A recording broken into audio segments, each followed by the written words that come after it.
তো বন্ধুরা, অনেকদিন ইচ্ছে আমার মায়ের যে এই লাউ পাতা মোরলা মাছ ভাপা খাবে। তো মোরলা মাছ আজকে আনা হয়নি, আমদি মাছ আছে, সেই লাউ পাতা দিয়ে বড়া করবো।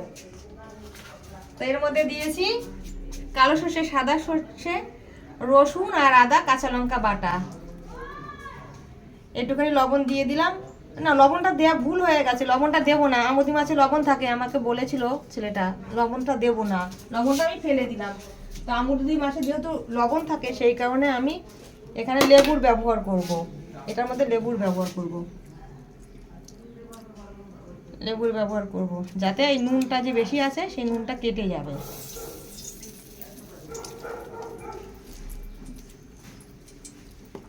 এবার আমি এই মাছগুলো এই যে ধুয়ে রেখে দিয়েছি পরিষ্কার করে, আমদি মাছ, এই যে আমদি মাছগুলো এর মধ্যে দেব।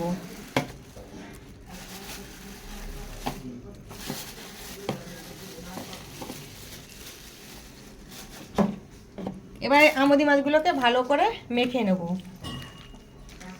এর মধ্যে একটু কাঁচা সরিষার তেল দেব।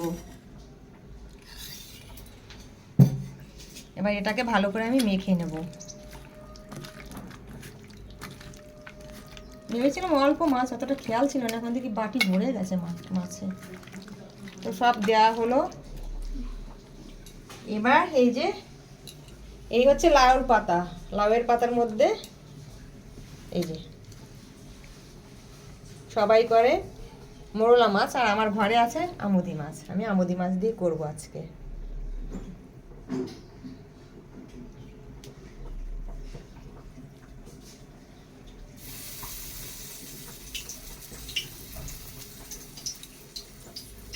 এই যে এইভাবে আমি তেলের মধ্যে দিয়ে দেবো। ওই একই পদ্ধতিতে বাকি পাতাগুলোকে আমি সাজিয়ে নেব, একই পদ্ধতিতে। এর মধ্যে খুব একটা মশলাপাতি যায় না, সেটা তো আগেই বলেছি। সাদা সর্ষে, কালো সর্ষে, আদা, রসুন আর কাঁচা লঙ্কা আর কাঁচা সরিষার তেল। সব পাতাগুলো ফোল্ড করা হয়ে গেছে। এবার এটাকে দিয়ে দিলাম। এবার এটাকে আমি 5 মিনিট মতো ঢেকে দেব। সোজা পিঠে 5 মিনিট ঢেকে দেবো, আবার যখন উল্টাবো তখন আবার 5 মিনিট ঢেকে দেবো। এইভাবে লাউ পাতার মাছ ভাপা খাওয়া হয়। 5 মিনিট হয়ে গেছে। 5 মিনিট বলবো না, ওই 7-8 মিনিট মতো হয়েছে। এবারটাকে এবার এক এক করে উল্টে দেবো।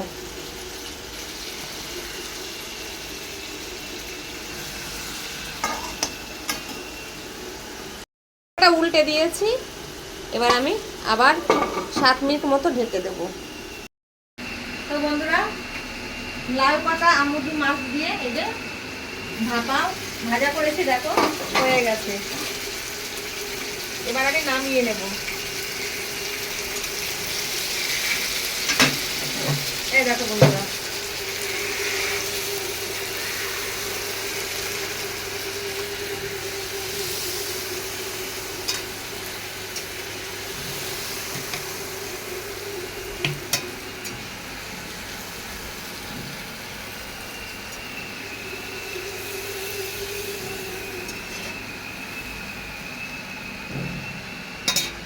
গ্রেভিটাও দিয়ে দিই, ভাতের সঙ্গে মেখে খাবে তো।